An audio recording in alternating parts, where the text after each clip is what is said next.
흥부전 15부를 마치며 부제, 여의주라는 이름에 담긴 뜻 그리고 내가 후천의 제비라면 안녕하세요. 여의주입니다. 오늘 저는 흥부전 속의 숨은 내경도의 비밀 15부를 모두 마치고 여의주나무 카페에 올렸습니다. 처음에는 단순히 흥부전을 다시 읽어보고 싶었습니다. 어릴 적부터 누구나 알고 있는 이야기.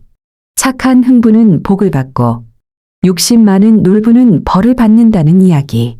저도 그렇게만 알고 있었습니다. 그런데 내경도의 눈으로 그리고 상제님의 천지공사의 흐름으로 다시 읽기 시작하면서 흥부전은 더 이상 어린아이들의 동화가 아니었습니다. 한 편을 쓰고 또 한 편을 쓰고 그렇게 15부를 모두 마치고 나니 제 안에 하나의 큰 그림이 완성되었습니다. 박씨는 단순한 씨앗이 아니었습니다. 사람 안에 심어진 하늘의 생명이었습니다. 박은 사람의 몸이었습니다. 박 속에서 나온 보물은 금은 보화가 아니라 사랑이었고 생명이었고 사람을 살리는 마음이었습니다. 그리고 의통은 그 생명이 사람을 살리는 힘으로 완성되는 모습이었습니다. 그렇게 흥부전을 다시 읽고 나니 저는 자연스럽게 제비를 바라보게 되었습니다. 흥부전에서 가장 중요한 존재는 어쩌면 흥부가 아닐지도 모릅니다. 바로 제비입니다. 흥부는 박씨를 만든 적이 없습니다. 하늘이 박씨를 보냈습니다. 그리고 그 박씨를 가져온 존재가 제비였습니다. 저는 여기에서 오래 생각했습니다. 왜 하필 제비였을까? 왜 비둘기도 아니고 까치도 아니고 독수리도 아니었을까? 왜 제비였을까? 그러던 중 상제님의 공사가 떠올랐습니다. 상제님께서는 김영렬 성도 집에서 성주풀이 공사를 보시며 말씀하셨습니다. 경상도 안동 땅 제비원 솔씨바다. 저는 이 말씀을 수없이 읽었습니다. 그리고 문득 깨달았습니다. 흥부전에도 제비가 씨앗을 가져옵니다. 성주풀이에서도 제비원이 씨앗을 전합니다. 하나는 박씨이고 하나는 솔씨입니다. 씨앗은 다르지만 둘 다 하늘에서 내려온 생명의 씨앗입니다. 저는 이것이 우연이라고 생각하지 않았습니다. 상제님께서는 계속 말씀하십니다. 그 솔씨가 자라고 청작목이 되고 황작목이 되고 마침내 태평전의 대들보가 된다고 하셨습니다. 저는 이 대목에서 가슴이 뜨거워졌습니다. 씨앗 하나가 집 전체를 떠받치는 대들보가 됩니다. 작은 생명이 큰 집을 세우는 기둥이 됩니다. 내경도로 보면 더욱 분명합니다. 하늘에서 내려온 광명이 백회를 지나 단전에 머물러 생명이 되고 그 생명이 사랑으로 자라고 광명으로 피어나 마침내 한 사람을 완성합니다. 씨앗이 사람을 완성하는 것입니다. 그래서 저는 태평전의 대들보도 흥부전의 박도 모두 사람 안에서 이루어지는 생명의 성장이라고 생각하게 되었습니다. 그런데 여기서 끝이 아니었습니다. 태모님께서 공사를 보시던 중 문 밖에서 제잘거리는 제비를 보시고 말씀하셨습니다. 넌 남주작 왔느냐? 왜 제비를 보고 주작이라고 하셨을까요?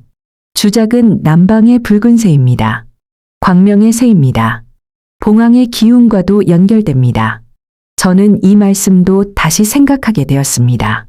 제비는 단순한 철새가 아니었습니다. 새로운 계절을 알리듯 새로운 시대를 알리는 존재였습니다.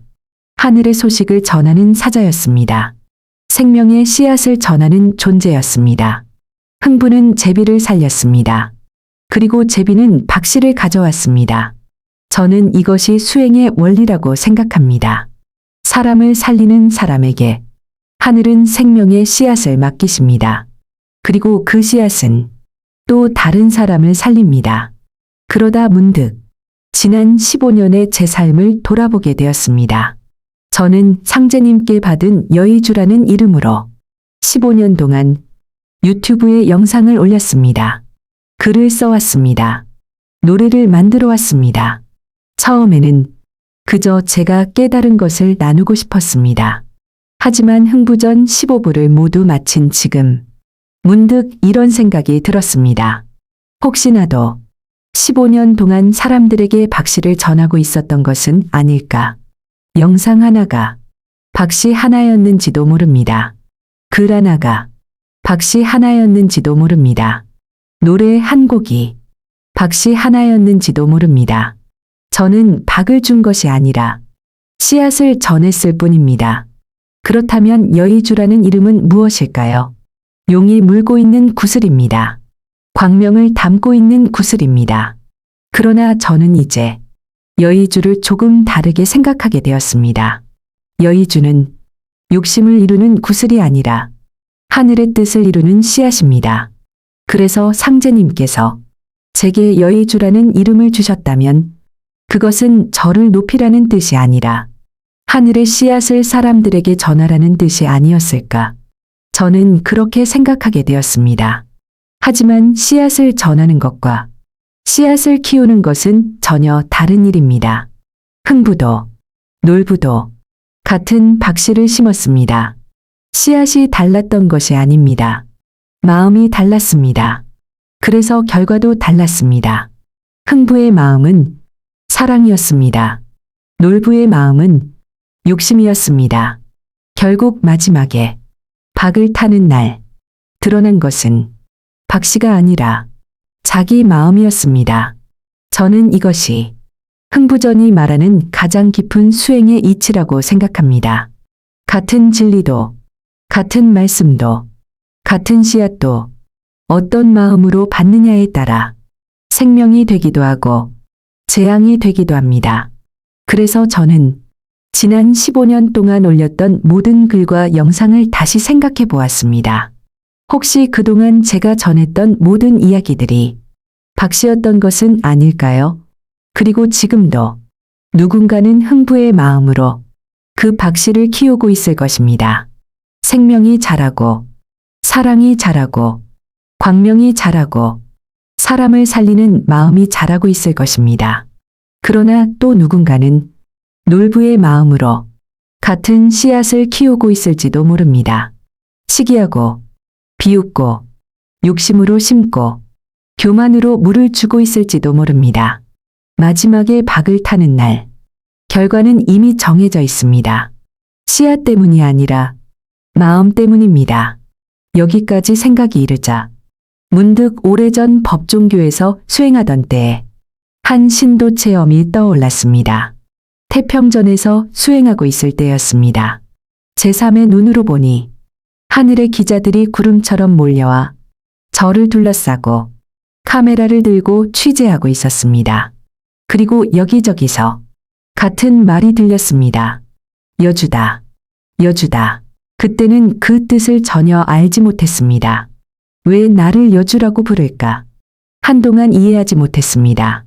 그러나 흥부전 15부를 모두 마치고 제비가 무엇인지, 박씨가 무엇인지, 안동 제비원이 무엇인지, 태평전 대들보가 무엇인지 하나씩 다시 생각해 보면서 문득 이런 생각이 들었습니다. 혹시 그때 하늘의 기자들이 말한 여주는 여의주를 줄여 부른 말이 아니라 여주인공을 의미했던 것은 아닐까. 물론 이것은 어디까지나 제가 제 체험을 돌아보며 이해한 해석입니다. 하지만 그 체험은 15년이 지난 지금 흥부전을 모두 마친 이 시점에서 제게 전혀 다른 의미로 다가왔습니다. 그래서 저는 제 자신을 특별한 사람이라고 말하고 싶은 것이 아닙니다. 다만 한 가지를 생각해 봅니다.